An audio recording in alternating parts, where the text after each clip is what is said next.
Bom, pessoal, acho que bastante gente entrou aqui no nosso o A2 Tech Show. Vamos dar início aqui junto com vocês, tá? Até para respeitar o pessoal que entrou aqui no horário e também cumprir nosso cronograma. Temos bastante coisa para falar aqui também, ouvir um pouquinho de vocês, então vamos iniciar, tá? Primeiro de tudo, eu gostaria de agradecer a disponibilidade de todos vocês que entraram aqui na agenda para participar desse bate-papo junto aqui com a gente. Acho que é muito legal a gente poder fornecer para mercado, falar um pouquinho sobre regulação no setor eólico, solar, falar sobre estações meteorológicas como um todo, falar também sobre tecnologia. É uma oportunidade muito grande também para a gente levar esses assuntos para dentro do mercado e contar com os nossos parceiros aqui também para dar uma visão complementar à nossa, né? Trazer Renoir, trazer CGN aqui junto com a gente para que a gente possa agregar um pouquinho mais a conhecimento de vocês, a rotina de vocês também, e conseguir trazer informação relevante, que é o que a gente prega aqui muito dentro da Way2.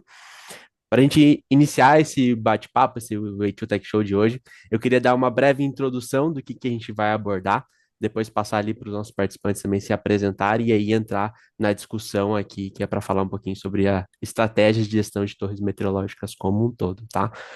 Bom, acho que não é desconhecido para todo mundo que uma das principais funções das estações meteorológicas, seja ela solar, seja ela eólica, é obter dados de recurso, seja ela a velocidade do vento, direção, irradiância como um todo, e dar dados para uma tomada de decisão. Então, quando eu estou falando para um parque operação, é analisar performance, quando eu estou falando para um parque em prospecção, é analisar recurso, é analisar a viabilidade financeira do empreendimento. Isso parte muito das estações meteorológicas como um todo. Uma vez que eu uso esse dado para uma tomada de decisão, é necessário garantir que eles estejam precisos, seja ele para otimizar uma produtividade do parque, ou seja também para minimizar riscos regulatórios que a gente sabe. Tanto os complexos eólicos quanto os solares ali estão imersos dentro de uma regulamentação do setor elétrico que os agentes são obrigados a cumprir. Olhando sobre essa ótica de precisão de dados, não dá para fugir de falar sobre gestão. Gestão, seja ela das estações físicas como um todo, e também da gestão dos monitoramento de dados, análise e monitoramento desse dado. Quando a gente olha para a estação física, é imprescindível que ela forneça dados precisos, dados confiáveis que ajudam a gente a tomar tomada de decisão, tanto para produtividade dos parques, né, mitigação de riscos, tanto também olhando muito para a manutenção, sendo ela uma manutenção proativa, seja ela uma manutenção eficiente, que acaba numa redução de custos no final do dia.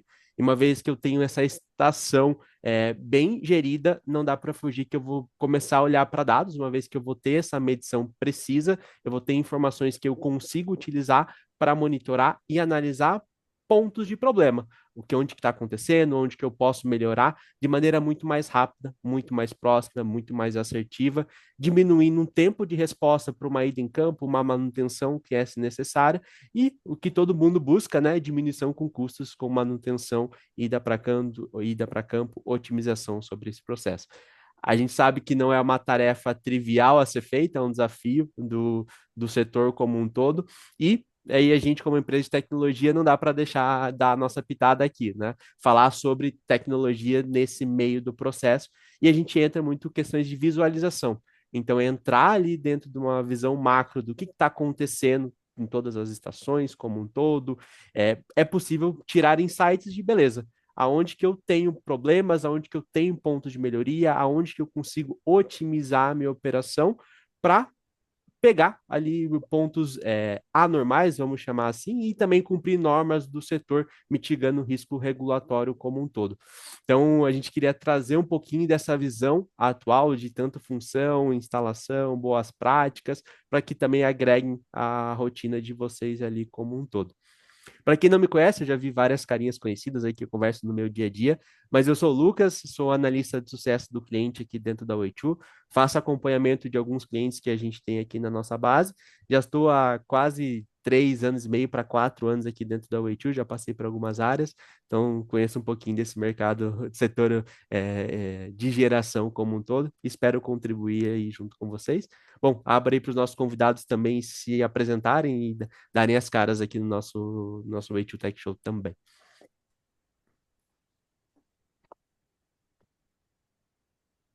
Então, pessoal, boa tarde. Meu nome é José Ricardo, sou engenheiro eletricista aqui do grupo Seijin.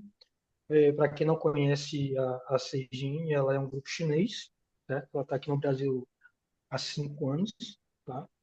Ela tem uma capacidade instalada de 77 gigawatts completa da CGN, tanto a nível global, certo? Ela é a primeira nuclear da China e a terceira maior do mundo em termos de geração de energia. Eu cuido aqui, faço a coordenação das PMEs aqui da CGN.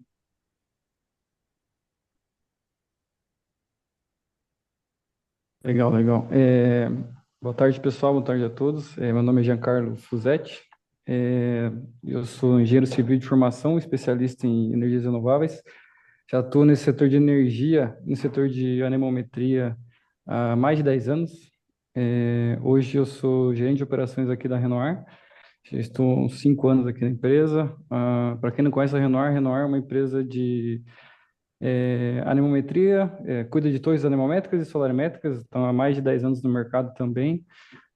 Faz tanto fabricação de torres, instalação de torres, fornecimento de sensores, instalação de sensores, instrumentação, manutenção das torres também e calibração de todos os sensores, tá? Hoje a Renor atua no mercado brasileiro e também na América Latina. Passa a bola para o Lucas aqui. Obrigado, Giancarlo. Boa tarde, pessoal. Boa tarde a todos que estão nos acompanhando aí. Eu sou o Lucas. Primeiramente, gostaria de agradecer aí ao Eichu pelo convite. Para mim, está sendo uma honra representar a Renoir aqui ao lado do Giancarlo, e dividir o painel aí ao lado do time da Weichu, da Yasmin, do Lucas, e também junto com o José Ricardo representando a CGN aí, essas que são empresas referências aí no setor. Bom, falando um pouco sobre mim, eu sou engenheiro civil de formação, minha especialização é em engenharia de energias renováveis. Aqui na Renoir estou ocupando a função de gerente de projetos, estou aqui há pouco mais de 2 anos e aqui a minha missão nessa função é fazer com que os projetos sejam executados de acordo com o escopo e cronograma definidos com os nossos clientes. E a gente sempre trabalha levando à frente nossos requisitos técnicos de qualidade internos, nossos procedimentos de segurança do trabalho e sempre também os valores da nossa empresa aí à frente.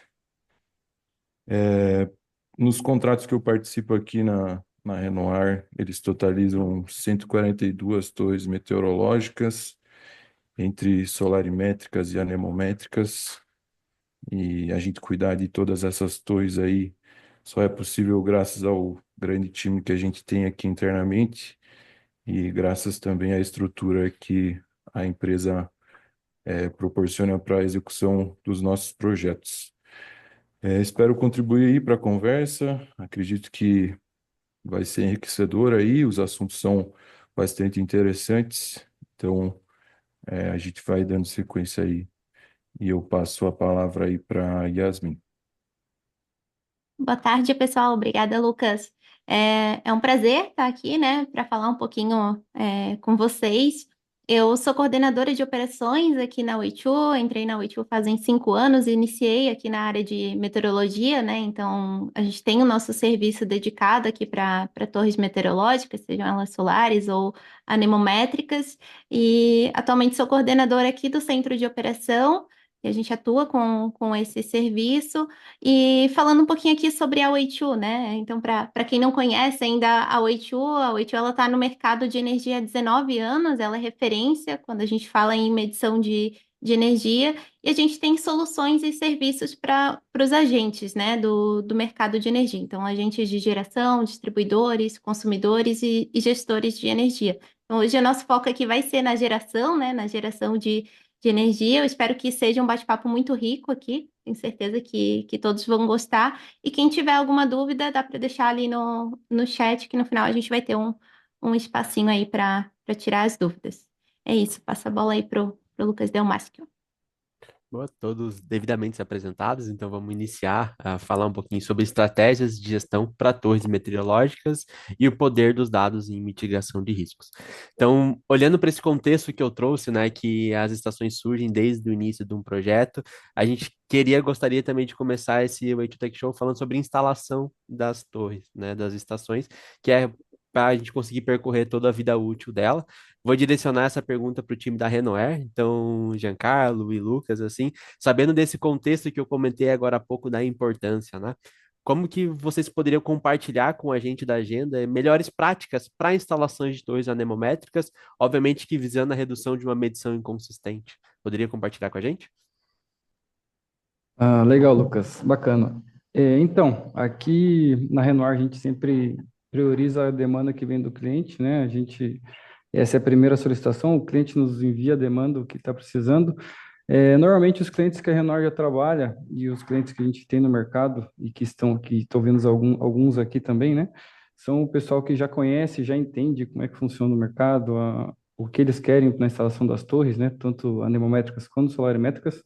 Então, normalmente a solicitação já vem quase pronta. Então, o nosso trabalho aqui na Renoir é pegar essa demanda, a gente analisa se tem algum ponto de melhoria, para sugerir ao nosso cliente e a partir daí a gente começa sempre, né? Lembrando, sempre considerando as normas vigentes da EPE e da IEC, né?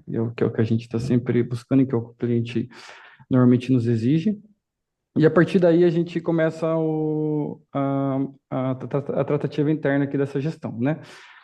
É um bom exemplo para quem não conhece a torre anemométrica, a solarimétrica. O site da IPE tem um manual de boas práticas ali, um manual simplificado, mas que ao mesmo tempo é completo e mostra como é que é o passo a passo da montagem da torre, de como deve ser feito.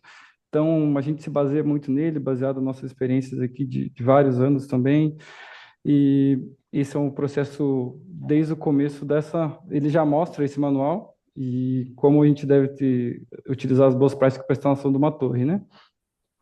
A partir desse momento que a gente recebe a demanda do cliente, Lucas, aqui começam os processos internos de gestão desse projeto, né? Então, cada torre, cada projeto é tratado de forma separada, individual aqui. A gente coloca um responsável, um deles é o Lucas, por exemplo, aqui. E a partir daí a gente primeiro faz esse planejamento interno, depois dessa reunião interna que a gente faz com o pessoal daqui de compras, nosso pessoal financeiro, o gerente de projeto, todas as áreas envolvidas nesse projeto, é muito importante a visita ao local da torre, né? Esse é um dos passos mais importantes, a primeira visita para verificar onde vai ser a futura instalação. Nessa visita que você identifica o caso a topografia da região, identifica o tipo de terreno que a gente vai enfrentar, as dificuldades que a gente encontra lá, antes de mobilizar realmente a torre até o local, né?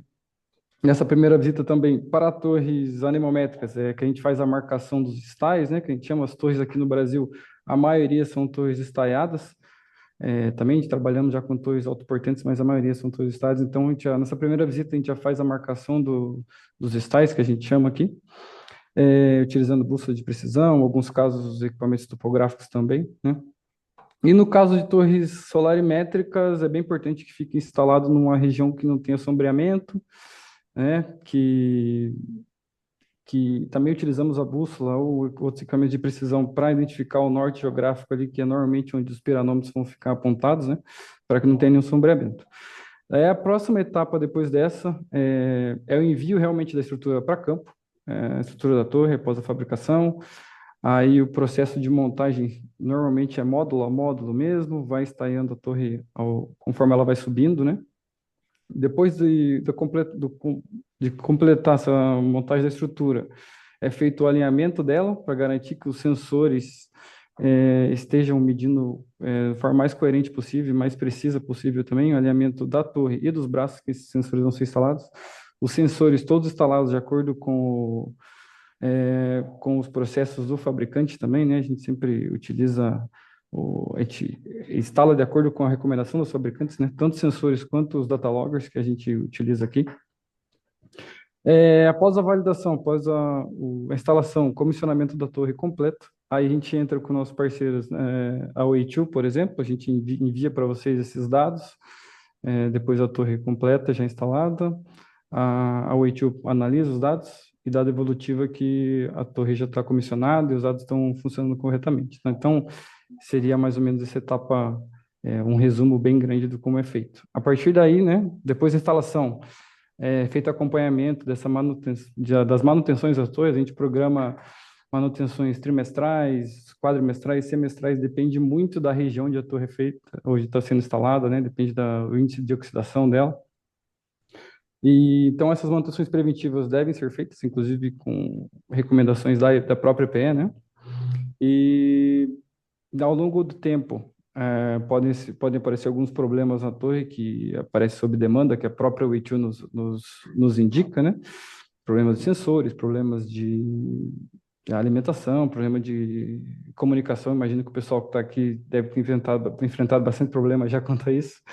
E aí são manutenções que a gente chama sob demanda ou manutenções corretivas para poder atender e garantir que esses dados vão ter a maior acurácia possível, né? Então, é bem nessa linha que a gente entende para garantir que a torre tenha as melhores medições possíveis, tá? Até vou deixar o Lucas comentar mais, ele está mais no dia a dia com o pessoal aqui, acho que ele tem mais alguns detalhes mais específicos sobre como a gente gere aqui internamente. Certo, Giancarlo. Eu acho que o processo aí nosso interno foi bem contextualizado aí. Vou comentar um pouco sobre as melhores práticas aqui que a gente impõe, que a gente segue para visar aí a redução das medições inconsistentes, né? Acho que isso é um processo bastante longo, desde a industrialização da torre, no chão de fábrica já tem uma série de etapas que a gente deve seguir. Por exemplo, acho que é fundamental que o dimensionamento estrutural da estrutura seja feito de acordo com as cargas que a estrutura vai ser imposta. Então, é necessário que a gente defina aí o correto dimensionamento do tubo da torre, o dimensionamento aí da espessura desse tubo, visando aí que essa estrutura seja fabricada de uma maneira que ela vá sofrer aí as deflexões mínimas possíveis, né? Quando a gente fala das torres anemométricas, principalmente, a gente está falando de estruturas aí, já estamos trabalhando com estruturas de 140 metros, por exemplo. Então, são estruturas bastante altas e a deflexão dessas estruturas é prevista, é um processo natural dessa estrutura. Então, a gente precisa seguir um dimensionamento correto aí para que essas deflexões estejam dentro dos limites máximos permitidos, né? Se a gente pensar num anemômetro de topo posicionado a 140 metros numa estrutura, quando essa estrutura sofrer deflexão, esse anemômetro vai se movimentar e isso vai interferir na medição que ele está registrando, né? Então, é fundamental que a gente tenha um dimensionamento correto para que essa estrutura sofra essa deflexão aí dentro desses limites permitidos, reduzindo aí ao máximo essa interferência na medição. Outro ponto também, pensando na fase de industrialização, o uso de tecnologias aí para o processo de fabricação. Aqui na Renoir Indústria, a gente tem uma máquina de corte a plasma, por exemplo, que oferece aí uma maior precisão nos cortes dos elementos estruturais e, e isso faz a diferença na fabricação dessas torres, tendo em vista que o objetivo final é depois que a torre for montada, a gente conseguir assegurar que ela esteja posicionada verticalmente, né? Então, essa etapa de corte é bastante importante. E é importante também, na fase de industrialização, a gente ter um controle de qualidade rigoroso para garantir que essas estruturas sejam enviadas para os terrenos sem nenhuma não conformidade, né? Depois que as estruturas já estão posicionadas aí nos seus terrenos, a fase de obra civil também é bastante importante. Como o Giancarlo falou ali, a parte da visita do terreno para verificar se tem alguma interferência, algum objeto que possa interferir aí na medição. Dentro da obra civil, a gente tem uma etapa fundamental que é o posicionamento das bases civis. É importante que esses blocos de ancoragem sejam posicionados um alinhado ao outro. Isso vai impactar também no alinhamento final da torre. Para isso, a gente utiliza aí os equipamentos de precisão para fazer essas locações. Uma outra prática que eu acho bastante importante também, visando aí reduzir as medições inconsistentes, é o posicionamento da torre. A gente precisa posicionar ela de maneira com que uma das faces fique posicionada perpendicularmente à direção do vento predominante. Dessa maneira, a gente consegue evitar aí interferência dos próprios elementos estruturais da medição. Então, isso é bastante importante também. Na fase de instrumentação, a gente tem uma série de etapas também. Aqui na Renoir, a gente tem uma premissa interna que todos os sensores, todos os equipamentos, eles precisam ser testados em laboratório antes de enviar para campo.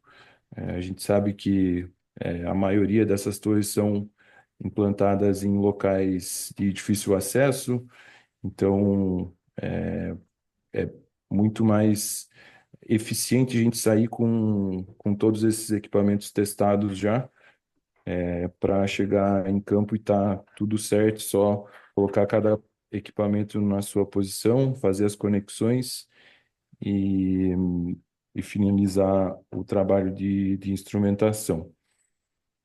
Também na fase de instrumentação, a gente tem uma outra premissa que a instrumentação ela é iniciada do topo da torre para a parte de baixo, visando aí minimizar a possibilidade de queda de algum equipamento lá de cima em sensores que estão na parte de baixo da torre. Também é importante fazer a verificação do alinhamento dessas hastes dos sensores, né? Garantir que eles estejam no alinhamento vertical e sem nenhuma rotação ali, porque isso também impacta aí na medição dos sensores. E no final da instrumentação, no comissionamento, acho que é fundamental aí uma análise dos dados detalhada, como o Giancarlo falou.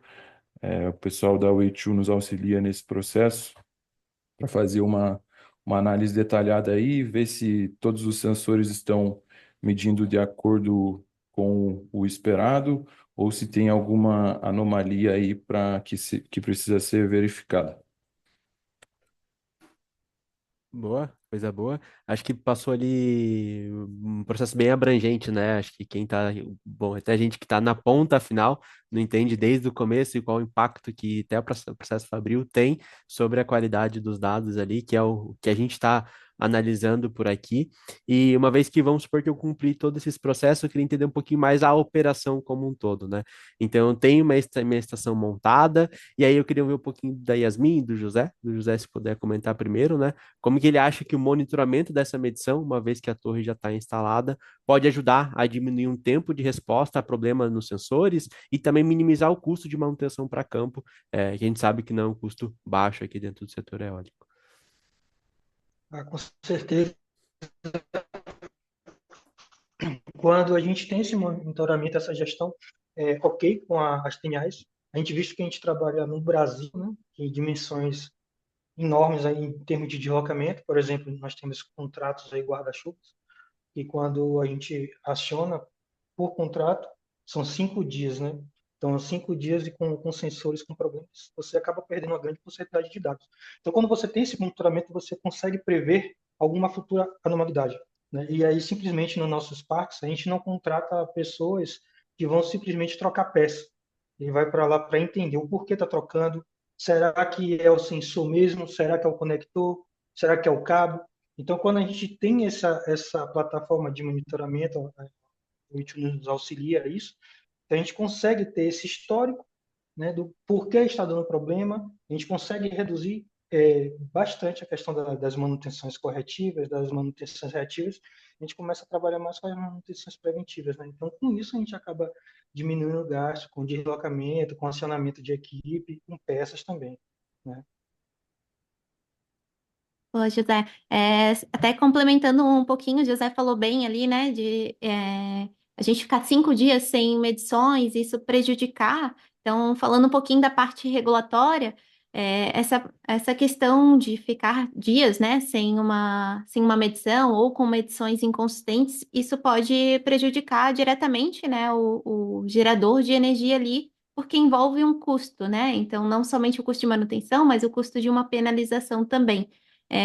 Como o José comentou também, os custos, né, de manutenção, eles são muito importantes, né? Então, é importante a gente otimizar esses custos aí, e a parte de monitoramento das medições, ela é muito importante, porque a partir do momento em que a gente monitora essas medições diariamente, assim como a gente faz aqui na Oitu, e a gente detecta qualquer variação ali fora do esperado, e a gente age, né, rapidamente, passando ali as informações para os nossos clientes, no caso aqui a CGN, eles conseguem identificar e até mesmo otimizar essas manutenções, né? Já vai ter uma equipe se deslocando lá para as torres de Santa Vitória do Palmar, então já vamos aproveitar, né, que tem uma variação fora do esperado e aproveitar essas manutenções. A gente consegue, através desse monitoramento, otimizar, né, as manutenções e também redução de penalizações, tá? Boa. Acho que no setor eólico como um todo, a gente tem a nota técnica que o próprio Giancarlo comentou ali da instalação, né, que tem que seguir uma normativa.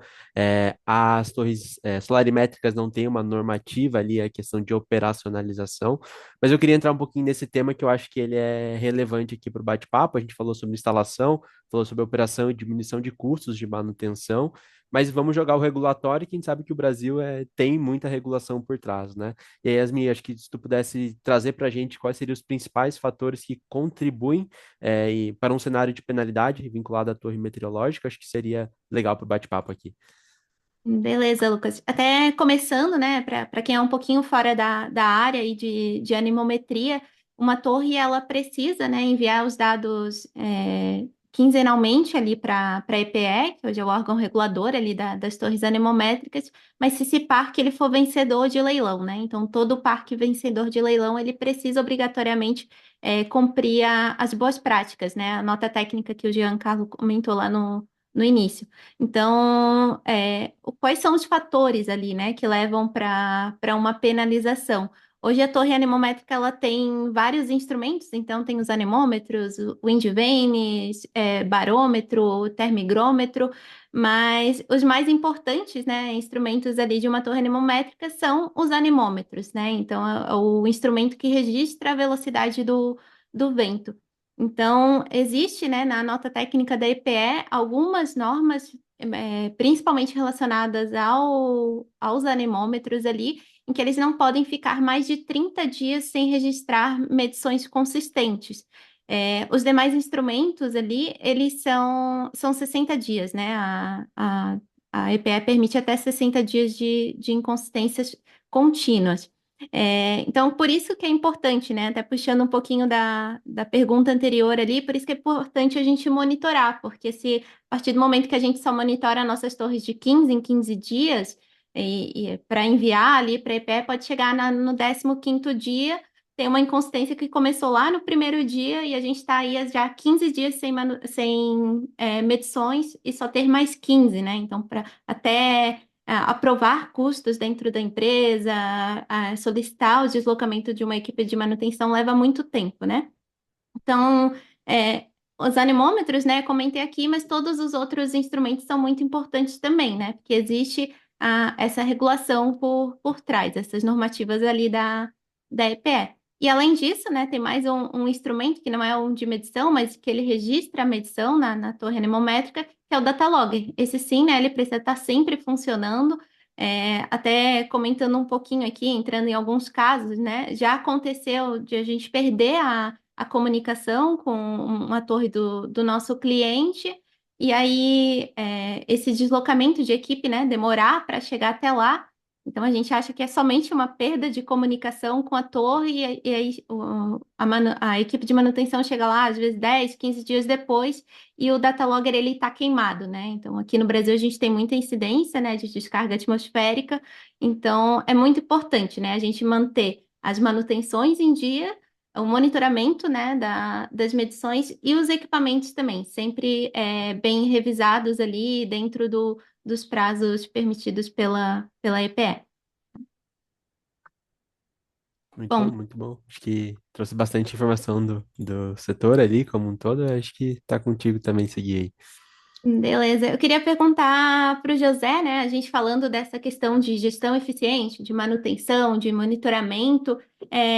Eu queria saber, José, qual que é o impacto, né, financeiro, qual que é o retorno financeiro relacionado a essa gestão eficiente aí dos dados das torres. Então, a gente tem dois impactos, né? Um indireto, né? Porque com a criação de dados criação de dados confiáveis, né? A gente acaba criando a tendência da geração baseada na velocidade do vento. Então, com esses dados históricos, é possível a gente estar programando as manutenções e desligamentos das subestações.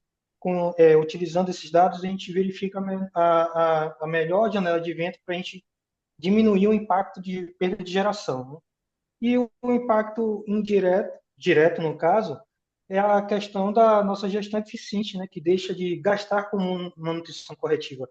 Depois que a gente fez essa gestão, a gente fez o cálculo e a gente diminuiu em 60% a questão de correções, né, de corretivos de manutenção. Então, são esses dois impactos aí que a gente percebe muito com essa relação à geração de dados, né, a Nossa, gerir os dados. o impacto ele é bem grande, né? Às vezes a gente acaba dando atenção ali só à parte de penalização, né? Mas a parte que vem antes, né? A gente se antecipar ali, prevenir, enfim, é bem importante também. E até saindo um pouquinho da parte financeira, José, você comentou ali que utilizam, né, os dados de vento. Como que pode influenciar nessa gestão, esses dados consistentes ali na plataforma para vocês? Como que pode influenciar na gestão e operação aí desses parques? Então, a gente usa bastante esses dados aí, principalmente pelos supervisores dos parques. Por exemplo, garante, né, não só a viabilidade econômica, mas também a eficiência operacional na área de segurança. Por exemplo, quando a gente vai fazer atividade de içamento de grandes componentes, uma gearbox, uma blade, então a gente utiliza o histórico desses dados para verificar se há possibilidade de a gente realizar essa atividade. Poucos sabem, mas uma diária de um guindaste de grande porte é R$ 80.000 a diária. Entendeu? Então, quando a gente tem esses dados, a gente faz esse estudo, então a gente consegue diminuir esses impactos também financeiros e também a questão de segurança, né? Você vai fazer uma movimentação de uma blade, né? Então, você precisa estar com vento baixo, né? E como é que a gente vai fazer esse estudo? Com o histórico de dados, com os data logs tudo calibrado, fazendo a medição em tempo real. Então, isso garante uma operação segura. Ótimo, ótimo. Até falando dessa parte de manutenção, eu queria ouvir um pouquinho aí o Giancarlo e o Lucas. Qual que é o impacto, né, dessa gestão eficiente? O José falou, né, que utilizam os dados ali, o retorno financeiro também, mas para a Renoir, né, qual que é o impacto para a Renoir receber esses dados corretamente, de forma consistente e também esses avisos, né, de manutenções ali de forma mais detalhada? Yasmin, então é extremamente importante e é essencial, né, a gente ter essa gestão eficiente de recebimento dos dados. Quanto mais cedo a gente detecta o problema, mais cedo a gente consegue enviar as equipes, como o José falou. A gente sabe que o Brasil é um país continental, então aqui na Renault a gente atende o Brasil inteiro. E esse é um principal desafio que a gente tem, é poder gestionar as equipes pelo Brasil inteiro. E quem gestiona equipes à distância sabe como é difícil isso. Então, quando a gente consegue receber essa informação o mais cedo possível, a gente consegue planejar, apresentar o cronograma ao nosso cliente para poder atender ele da melhor maneira possível, né? Inclusive aqui na Renor, a partir do momento que a gente recebe essa demanda vinda ou da Way2, né, dos contratos que a gente tem, ou do próprio cliente, A partir desse momento, a gente já coloca o nosso software interno que a gente criou aqui, específico para as manutenções. Tentamos várias formas. Eu acho que esse software aqui foi a que melhor nos atendeu até agora, né? A gente tem sempre uma redundância também, mas chegando aqui, essa informação de alguma falha, algum sensor, algum equipamento, a gente sobe essa ordem de serviço do cliente no nosso software, sobe a nossa ordem de serviço interna aqui também, e indicamos essa manutenção para algum técnico nosso, ele vai receber isso em tempo real lá, que ele está adjudicado para essa manutenção, né? E a partir daí, a gente faz uma reunião interna também com o nosso técnico, com a nossa equipe técnica, para garantir que ele está ciente do problema que está acontecendo, para a gente tentar ser o mais resolutivo possível nessa primeira visita que a gente vai fazer. Então, é importante esse nosso controle aqui, essa gestão completa, né? A partir daí, a gente realiza a manutenção, o nosso técnico, por esse software, eles nos avisa que finalizou, sobe todas as informações que a gente precisa para elaboração de relatórios, e avisar a própria Way2 e o nosso cliente para, antes dele sair do local da torre, confirmar que essa manutenção foi bem feita, né? Está tudo ok. A partir daí, nossa equipe aqui de escritório já está preparada para fazer os relatórios e enviar para o cliente. A gente consegue controlar com isso o tempo de envio de relatório, o tempo de recebimento de informação de campo para enviar para os clientes, o tempo que a gente consegue otimizar com tudo isso, né? E depois de toda essa validação completa, a gente consegue completar o ciclo e cada manutenção aqui, assim como é uma instalação nova, a gente trata como um projeto novo. Então, cada manutenção tem o seu projeto, o seu centro de custo, seu aprovisionamento. Então, isso é bem importante receber o quanto antes as informações para poder atender o cliente e não deixar passar esses prazos, né, que você comentou mais cedo ali. É, e, igual comentei mais cedo, acho que o principal desafio é poder gestionar equipes pelo Brasil, e poder atender os clientes com a maior rapidez possível, né? Acho que o Lucas está mais no dia a dia com o pessoal, ele consegue dar uma visãozinha também do que ele vê aqui. Certo, pessoal. Eu também compartilho a mesma ideia do Giancarlo aí. Acho que o principal ponto positivo de ter essas informações aí é que a gente consegue fazer um planejamento detalhado aí das nossas manutenções, consegue definir muito bem o escopo de cada manutenção. Dessa maneira, a gente consegue alinhar com toda a equipe aí, qual é o escopo, qual é o cronograma que está alinhado com o cliente. Então, uma vez que a equipe esteja alinhada, todos conseguem trabalhar em sinergia e a gente consegue aumentar a nossa produtividade aí, dessa maneira. E acho que isso, acaba impactando aí na qualidade final do nosso produto. E acredito que o grande ganho que a gente tem utilizando essas ferramentas aí é a satisfação do nosso cliente, uma vez que a gente consiga entregar esses produtos com qualidade dentro do prazo, isso faz a diferença e para nós aqui internamente isso é importante porque vai fazer com que esse cliente nos procure futuramente para novas oportunidades de negócios aí. Boa, acho que ouvindo o Lucas falar, eu fico com uma dúvida, queria trazer um tema aqui para a mesa também. A gente está falando muito de gestão, né? Tanto de estação como de dados como um todo. Acho que o José e o Lucas acabam sentindo mais do que eu vou até perguntar aqui na frente, mas é uma pergunta aberta aí para todos que caso queiram contribuir. É entender um pouquinho como que o monitoramento das medições meteorológicas ela consegue fornecer dados tanto para a criação de dashboards, né, que vão falar a eficiência operacional ali da geração versus dados anemométricos, solarimétricos, quanto numa gestão da manutenção dos parques como um todo. Assim, acho que vai trazer bastante insights aqui para a gente, visto tudo que a gente conversou até agora. Aí, José, Lucas, se quiser contribuir um pouquinho. Então, a gente usa muito essa plataforma da Witch, né? Tem sido uma aliada para a gente, porque a gente tenta entender o comportamento do vento de cada complexo, né? Por exemplo, a gente hoje está com um problema muito grave em Lagoa do Barro, onde a gente teve 2 aerogeradores com 2 blades danificadas. Então, através dessa plataforma, através desses dados de estudo, conseguimos entender como é o comportamento do vento em Lagoa do Barro, que é totalmente diferente de outros complexos. Antigamente a gente via que as torres AMAs era só questão de penalidade. Já com essa plataforma hoje, com os dados tudo certinho, com a gestão tudo ok, a gente enxerga a torre anemométrica muito além mais do que a qualidade, a importância de ter os dados históricos para você entender o comportamento do seu parque, entender o comportamento dos aerogeradores, prever situações que podem acontecer nos nossos parques. Então, a plataforma histórico vem trazendo para a gente muitas informações detalhadas e é um aliado porque antes a gente não tinha tanta informação assim tão rápida, né? E com essa plataforma, com as plataformas que a YouTube nos fornece, né? Então a gente consegue dar informação em tempo hábil, né? Porque hoje a cobrança interna em qualquer empresa hoje para você dar o resultado, para saber o porquê aconteceu, por que uma blade caiu, por que um aerogerador não tá gerando o que teria que gerar, tem que ser rápido, tem que ser de forma imediata. Então hoje a gente consegue ter essa informação exatamente baseada com essas novas plataformas aí que a YouTube tem nos ajudado. Legal, José Ricardo.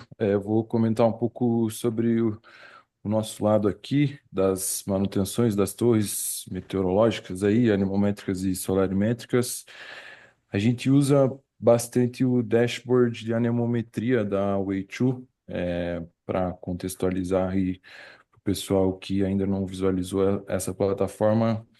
É um dashboard onde todas as anomalias, todas as falhas, observações relacionadas a medições, ficam agrupadas aí em um dashboard, né? E ele tem uma série de filtros aí. Acho bacana também que cada problema ele é classificado de acordo com a criticidade desse problema. Por exemplo, problemas mais graves, como em anemômetros, assim como a Yasmin falou, pelo regulatório, temos 30 dias aí para restabelecer essas medições. Então, esses problemas mais críticos ficam com uma tarja vermelha, os problemas intermediários com uma faixa amarela e assim por diante. É, e aqui do nosso lado a gente usa bastante essa ferramenta aí, acho que é uma excelente ferramenta aí de gestão visual. A gente utiliza no planejamento aqui das nossas manutenções preventivas ou corretivas. A gente costuma, sempre que tem uma manutenção agendada, abrir esse dashboard, filtrar a torre que vai ser atendida e visualizar todas as anomalias que tem pontuadas naquela torre, né? Então, com isso a gente consegue estimar aí uma duração, que essa manutenção vai levar. A gente consegue prever aí, junto com a análise dos dados aí, ter uma ideia de qual é o problema, fazer um pré-diagnóstico remotamente, né? Se há uma eventual falha num cabo, a gente já consegue prever, ou algum sensor que foi danificado, queimado, enfim, a gente consegue planejar essa questão dos materiais necessários também para essa manutenção. Então, nos auxilia muito, no planejamento aí dessas manutenções para a gente, identificar os problemas aí que precisam ser corrigidos nas torres. Maravilha, maravilha. Obrigada aí, José e Lucas. Acho que tudo que a gente busca, né, no final aí com os dashboards é a questão da eficiência operacional, né? Tanto para o gerador ali, né, para quem está operando a geração, quanto para quem vai realizar, né, a manutenção. E aí, falando de dashboard, né, de tecnologia, eu queria ouvir um pouquinho de vocês. Quais são as tendências ali que vocês esperam, né, do setor, para acompanhar aí essas mudanças tecnológicas e regulatórias que tem aí para frente, né? E o que que vocês acham aí da inteligência artificial, né? Se ela já está sendo estudada para alguma aplicação nesse contexto, enfim, como que vocês acham que a tecnologia, no geral, né, pode ajudar?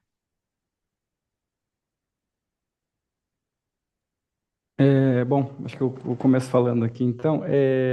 Então, Yasmin, o que que a gente vê, né? Acho que está todo mundo falando já faz algum tempinho, mas acho que vai ficando mais maduro cada dia, é a questão do offshore aí, né? A gente está vendo cada vez mais o mercado se movimentando, o governo também, no aguardo desse marco regulatório, está todo mundo de olho, né? Então, inclusive ano passado, a Renor na Windpower, a gente trouxe a parceria que a gente tem com uma empresa de fora, buscando essas novas tecnologias, a torre anemométrica offshore, né? Então acho que essas são as novas no mercado. A questão, KEPE já aprovou recentemente a utilização dos LiDARs, por exemplo, né, para também medição da anemométrica. Então, nessa parte de mudanças futuras, acho que seriam essas nesse radar no momento, né? E a questão na minha opinião, sobre inteligência artificial, a gente está começando a usar sim. Acho que todo mundo no dia a dia já teve um contato, né, com o chat GPT, o Gemini, alguma coisa assim. E aqui, por exemplo, dentro da Renoir, a gente já começou a implantar algumas coisas, alguns procedimentos, colocando na nossa inteligência artificial para ajudar técnicos em campo, por exemplo, tirar dúvidas, pessoas novas que entram na empresa, saber onde buscar uma informação que tenha dúvida de procedimento interno nosso. Então, acho que essa parte de inteligência também está sendo usada no contexto geral, né? Então, acho que com certeza nos próximos meses, barra anos aí, vai acabar substituindo bastante coisa e facilitando bastante a vida do pessoal aqui, né? Não sei se o Lucas tem alguma coisa, Lucas. Eu acho que acho que a principal tendência também é a parte offshore aí. A gente vê o Ministério de Minas e Energia junto com a ANEEL aí buscando eventos e buscando formular o marco regulatório. Também a gente vê aqui acontecendo no mercado uma expansão aí das geradoras fora do Brasil, né? A gente vê grandes clientes nossos iniciando as operações aí na América Latina, no Chile, na Argentina, e a gente está se preparando aqui internamente, expandindo as nossas operações. Recentemente foi inaugurada a Renoir Chile. Iniciamos nossas operações lá no mês de agosto, já atendendo manutenções preventivas e corretivas. Então, acho que uma tendência futura aí do nosso mercado é a abrangência aí desses países aí que estão em aceleração aí na transição energética, né? Bom, acho que tem bastante também empresas que estão no Brasil, estão com outras usinas na América Latina também. Acaba Então, que só, o relacionamento aqui acaba impactando. José, vai lá também. eu faço das minhas palavras aí, a do Giancarlo e do Lucas, né? A gente trabalha no setor de geração de energia, então a gente vê que a área tem aumentado bastante. Então, cada vez mais a gama de dados vai aumentar, né? A CGN ela tá construindo mais um parque solar lá em Rios, no projeto Lagoinha. Então vai ser mais dados ainda para tratados. Então a inteligência artificial ela vinha nos auxiliar nessa questão de gerir, né? Ajudando a otimizar a operação, a prever falhas, né? Analisar grandes volumes de dados, como eu tinha comentado, né? E também ver a questão do consumo de toda forma, além de melhorar a eficiência operacional dos ativos dos nossos parques, né? Atual. Então, aqui por parte da CGN também a gente já está vendo com bons olhos, o pessoal já tem tomado alguns cursos fora para poder utilizar essas ferramentas da melhor maneira possível. Coisa boa. Não, perfeito, José. Obrigado pela contribuição. A gente tem 8 minutinhos aqui para encerrar. Vou aproveitar que tem perguntas no chat ali, vou em ordem de recebimento, para ver se a gente consegue responder todas. Caso fique alguma para trás, a gente dá os nossos pulos aqui para conseguir responder ele, seja por e-mail, seja via LinkedIn, né? E a gente trabalha aqui para esclarecer para todo mundo. Bom, Vou puxar aqui a pergunta da Thaís. Então, ela trouxe que, aproveitando as últimas notícias sobre o furacão Milton, a gente sabe que o Brasil está numa região privilegiada, porém a gente não está isento, né, de qualquer fenômeno natural que cada vez tem acontecido mais. É bom, na visão de vocês, aí, pessoal, quais tendências tecnológicas vocês acreditam que terão maior impacto, tanto na coleta e no uso de dados meteorológicos nos próximos anos, especialmente em termos de prever eventos climáticos extremos e reduzir problemas ou perdas de produção? Vocês estão olhando isso para hoje? Como que é esse contexto? É, então, Thais, eu acho que hoje, com certeza, a gente utiliza principalmente critérios de projeto de torre, né, de dimensionamento, assim como outros, né, hidrelétricas e tudo mais, a gente utiliza os dados históricos, né? Não tem como fugir muito disso. E aí, acho que utiliza, se não me engano, é o CPTEC, que é o que a gente utiliza para a base histórica de ventos, e o Atlas Eólico do Brasil. Mas sim, acho que, como comentei mais cedo ali, o LiDAR é uma solução que está vindo para ficar também, para poder ajudar nesse sentido. Como a indústria offshore está chegando no Brasil, e é uma indústria que sofre bastante com isso, acho que as tecnologias já estão chegando para isso. Os fabricantes de aerogerador vão ter que também olhar para esse lado, né? Então, acho que nesse sentido, as tecnologias vão sendo aprimoradas e te utilizar o que está funcionando fora, né? Acho que é mais nesse sentido também. E outro ponto que eu posso trazer aqui, né, falando da parte de gestão de dados, hoje a gente já teve alguns pedidos, né, de clientes nossos, até o caso que aconteceu no Rio Grande do Sul, né, no início do ano ali, de clientes nossos que eles têm nas torres anemométricas, apesar de não ser obrigatório, né, por parte da EPE ali, eles têm sensores que registram a quantidade de chuva, né? Então, a pluviometria ali. Então, já surgiram ideias aí de utilizar esses dados que eles chegam na Oitu e a Oitu apresentar, né, soluções ali que indiquem o quanto que está chovendo, qual que é o acumulado de chuva nos outros dias, até, nos próximos dias, né? Até para a gente conseguir prever, né, qualquer catástrofe ou até dificuldades no acesso aos parques, né? A gente sabe que eles ficam geralmente em lugares remotos ali, então é importante a gente acompanhar, né, o quanto que está chovendo lá, enfim. E outra questão aqui voltada também para essa parte tecnológica que eu vejo, né, que o dado ele pode contribuir muito, é a parte de previsão de geração, né? Então, hoje a gente recebe muitos dados de geração, então geração do passado, né, o que já passou ali, o que já foi gerado, mas com isso a gente consegue também melhorar, né, algoritmos ali de previsão de geração e conseguir contribuir ali com os nossos clientes geradores, né, para prever a geração, até como o José comentou ali, de prever quando que vai ter uma menor geração, para naquele momento, né, encaminhar uma equipe no local. Então, com isso, né, com esse acho, que poder, né, gigante que a gente tem com dados, a gente consegue contribuir muito aí com essas tendências tecnológicas. Perfeito. Acho que está bem alinhado com a dúvida que a Thaís trouxe. Também acho que bastante tema para ser tratado aí nos próximos. Eu vou puxar mais uma, acho que vai dar tempo. A gente tem 4 minutos. A pergunta aqui do Fernando, tá? A primeira, então, ele gostaria de saber se existe uma recuperação dos equipamentos que se danificam durante a operação e que são coletados pelas equipes de manutenção. Caso tenham, né, o que depois é informado para a EPE na reutilização de anemômetros, como número de série, entre outros projetos de torres do mesmo cliente como um todo. Saberiam apoiar aí, pessoal? Então, Fernando, o que que a EPE, principalmente na recuperação vamos falar de anemômetros, né? Acho que a parte de recalibração aí, que é o principal que o pessoal tem bastante dúvida. A EPE, na última nota técnica, ou um tempinho atrás, mas principalmente na última, para ficar mais claro, a cada 3 anos é obrigado a fazer a recalibração, a troca dos sensores, né, das torres anemométricas. Aqui na Renor, a gente envia para fazer essa recalibração. A EPE deu algumas brechas em relação ao anemômetro de topo. Tem que ser sempre calibrado MESNET, né, com acreditação MESNET. Infelizmente, no Brasil ainda não temos nenhum túnel de vento com essa especificação.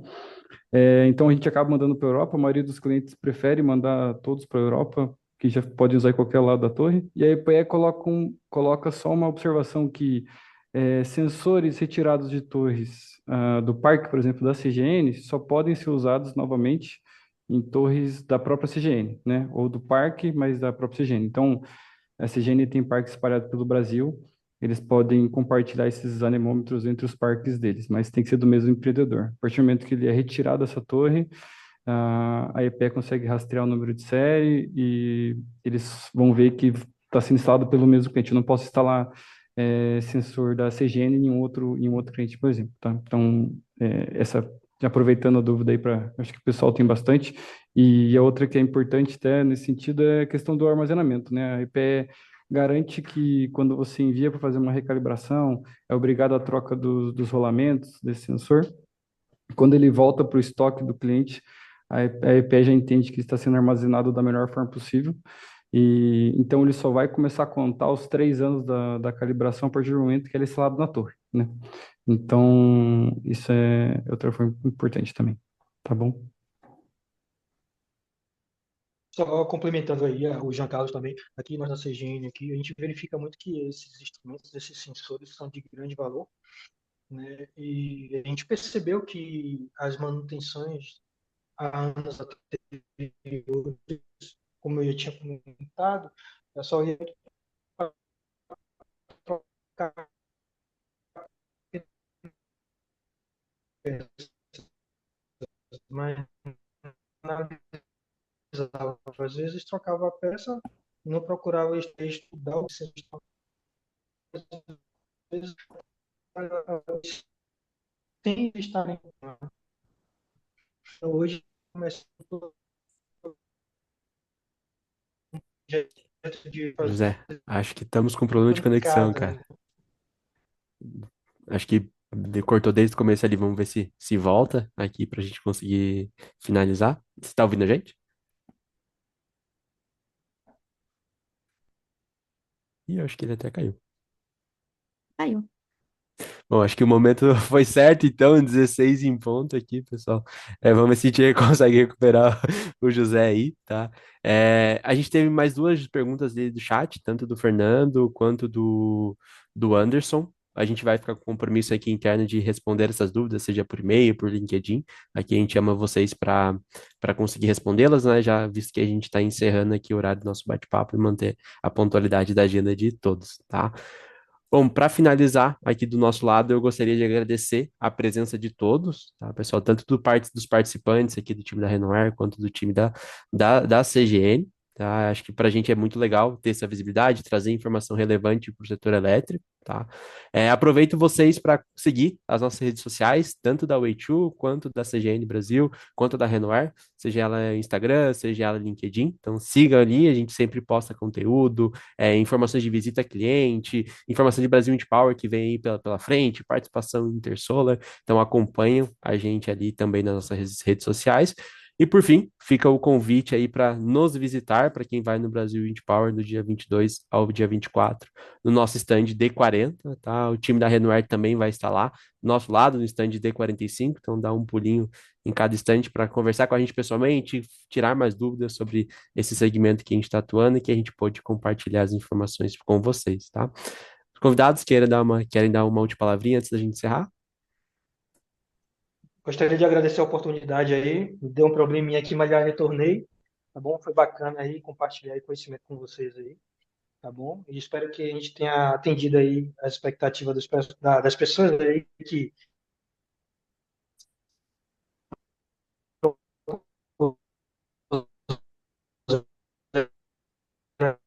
dá um pouco, gente. Muito obrigado.